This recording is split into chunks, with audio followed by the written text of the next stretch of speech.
penggerik ya. Itu awak lagi dingin gitu. Jadi mampu ke dia. Saya mengeluarkan. Bapak ada kasih 1.000. Pak pengantornya ngana 5.000 dengar ke. Dah. Pak, saya kasih 50.000 apa mau kasih.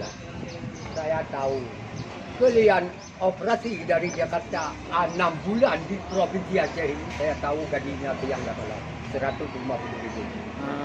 Kalau banyak duit kirim apakah ke mama, apakah ke perempuan, apakah ke ayahnya. Jadi kenapa kasih ke saya? Tahu kali kan? Enggak. Yang pucat. Ini kalinya semua kutubin. Bang kutubin. Jarain gitu pakai maksud jauh pun. Tapi enggak loh, mereka tetap berangkong ayo darah. Kayak juga, enggak. Nyangka tuh. Kira-kira mumpang ku awal. Nah